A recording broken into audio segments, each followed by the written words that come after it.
Halo Sobat Geografi, saya Rohmani Mihada akan berbagi pengetahuan sedikit tentang kompas dan teodolit.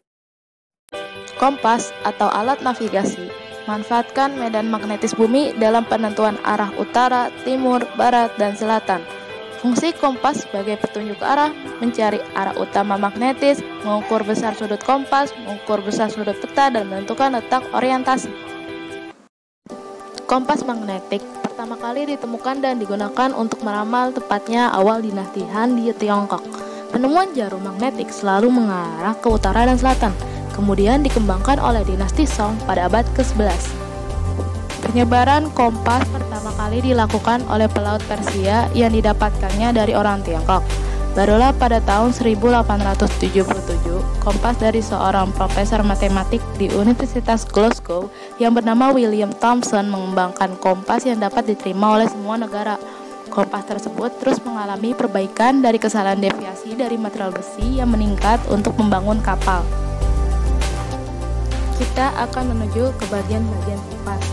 Yang pertama itu adalah dial. Dial adalah permukaan kompas di mana tertera angka dan huruf mata angin. Kemudian ada visir, lubang dengan kawat halus untuk membidik. Kaca pembesar digunakan untuk melihat sasaran dan angka pada dial agar lebih jelas. Jarum penunjuk menunjukkan lokasi magnet bumi. Tutup dial mempunyai dua garis bersudut 45 derajat yang dapat diputar. Kemudian terakhir adalah alat penyangkut, di mana tempat ibu jari untuk menopang kompas bidik. Nah, kita sudah mengetahui bagian-bagian dari kompas. Tapi, pernah nggak sih kalian menggunakan kompas? Bagaimana ya cara menggunakannya? Oke, mari kita lakukan langkah-langkah sebagai berikut. Pertama, letakkan kompas pada bidang datar atau pegang kompas lurus pada objek bidik. Kedua, tunggu jarum kompas tidak bergerak dan menunjukkan arah utara dan selatan. Ketiga, bidik sasaran dengan menggunakan visir melalui celah pada kaca pembesar. Setelah itu, miringkan kaca pembesar sekitar 50 derajat dengan kaca dial. Apabila penglihatan visir diragukan karena kurang jelas terlihat dari kaca pembesar, luruskan garis pada tutup dial ke arah visir searah dengan sasaran bidik agar mudah terlihat melalui kaca pembesar. Apabila sasaran bidik 30 derajat, maka bidiklah ke arah 30 derajat. Sebelum menuju sasaran, tetapkan dahulu sasaran sepanjang jalur 30 derajat. Cari benda yang menonjol atau tinggi di antara benda lain di sekitarnya sebagai patokan untuk mencegah kehilangan jalur. Sebelum bergerak menuju sasaran bidik, tetapkan pula sasaran balik, back azimuth atau back reading, agar kita dapat kembali ke tempat semula apabila tersesat. Rumus menentukan sasaran balik adalah apabila sasaran lebih dari 180 derajat ditambah 180 derajat. Contoh 30 derajat sasaran baliknya adalah 30 derajat ditambah 180 derajat sama dengan 210 derajat. Apabila sasaran lebih dari 180 derajat dikurang 180 derajat. Contohnya 240 sasaran baliknya adalah 240 derajat dikurang 180 derajat sama dengan 60 derajat. Setelah mengetahui sejarah, bagian-bagian dan cara penggunaan kompas, mari kita berkenalan dengan alat pengukuran tanah ini atau survei yang satu ini, yaitu teodolit. Teodolit banyak digunakan para surveyor untuk membantu pengukuran kontur tanah pada wilayah tertentu. Alat ini mempunyai kelebihan diantaranya dapat digunakan untuk memetakan wilayah dengan cepat. Produk pengukuran wilayah menggunakan teodolit salah satunya adalah peta situasi dan peta kontur tanah. Peta situasi adalah peta suatu wilayah yang dihasilkan dari pengukuran di lapangan berupa data letak bangunan, elevasi tanah atau kontur, letak pohon, letak saluran drainase, koordinat bangunan tertentu, benchmark, sungai, atau sebagainya. Selain itu, teodolit juga bisa digunakan untuk pengukuran bendungan, sungai, tebing, jalan, setting out bangunan. Setting out bangunan itu adalah kegiatan menentukan patok-patok fondasi di lapangan atau istilah lainnya memindahkan data pada gambar kerja ke lapangan. Nah, sudah mengerti kan kegunaan teodolit bagi alat survei di lapangan? Selanjutnya, kita akan membahas tentang macam-macam alat teodolit. Yang pertama adalah teodolit retersi.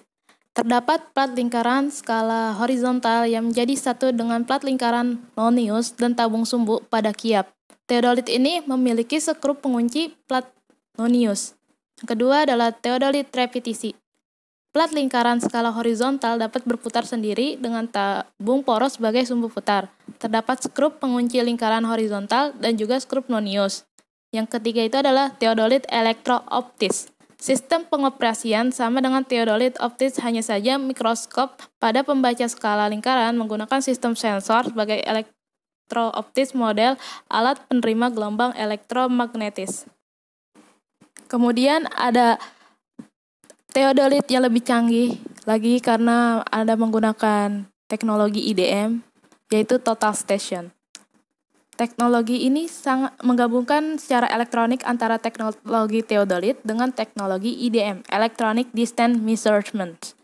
IDM merupakan alat ukur jalan elektronik yang menggunakan gelombang elektromagnetik sinar inframerah sebagai gelombang pembawa sinyal pengukuran dan dibantu dengan sebuah reflektor berupa prisma sebagai target alat pemantul sinar inframerah agar kembali ke IDM. Total station perlu dihubungkan dengan komputer. Fungsi total station yaitu dapat digunakan menghitung jarak arah, titik koordinat, dan juga beda tinggi secara elektronis. Komponen apa saja sih yang terdapat di station atau teodolit digital ini? Pertama, itu adalah handle yang berfungsi sebagai pegangan ketika pesawat diangkat dari kotak alat.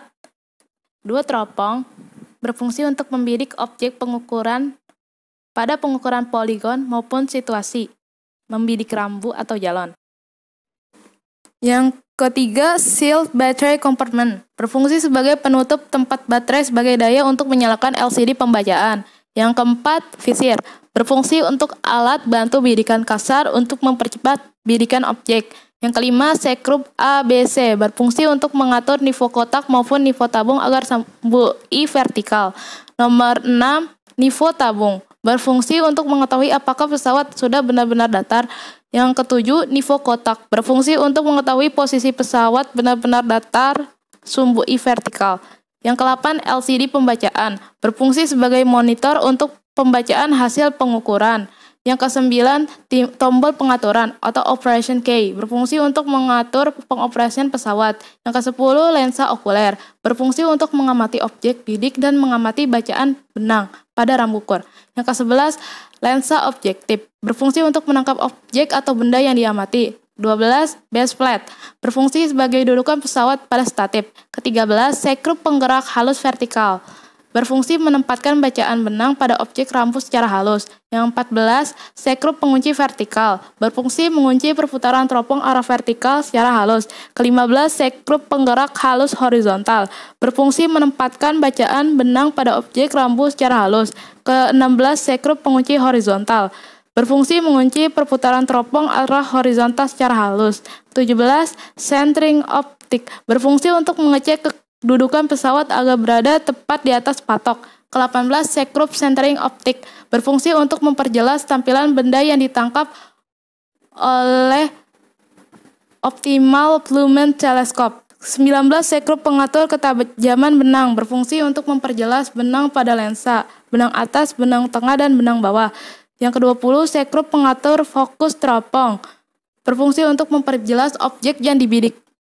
Kemudian ada bagian-bagian dari LCD dan tombol fungsi pesawat teodolit.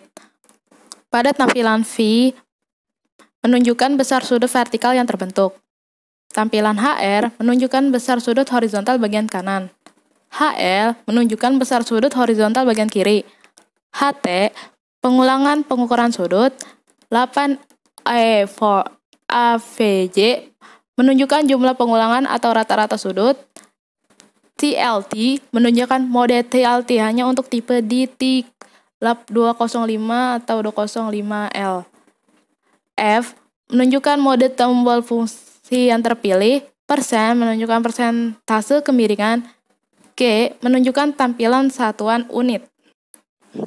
Kemudian pada tombol fungsi pesawat teodolit terdapat tombol power switch, yaitu mengaktifkan pesawat, R or L, selection for horizontal angle right or left measurement, adalah pilihan untuk pengukuran horizontal sudut kanan atau kiri. V atau percent, vertical angle display selection for vertical angle percent display, atau yaitu pilihan untuk menunjukkan sudut vertikal, tampilan sudut vertikal, atau tampilan persen. Hold, holding up horizontal angle, mengatur atau menahan sudut horizontal yang terbaca. Zero set, horizontal angle zero set, mengatur posisi sudut horizontal pada 0 derajat. Func, upper function selection, memilih fungsi. Rep, repetition angle measurement, pengulangan pengukuran sudut. Illumination of display on or off, tampilan terang atau gelap layar LCD. Moving the blinking digit to the left, tanda perubahan tombol R or L ke kiri. Moving the blinking to the digit to the right, tanda perubahan tombol R atau L ke kanan. Increment the blinking numeral, tanda perubahan tombol fungsi.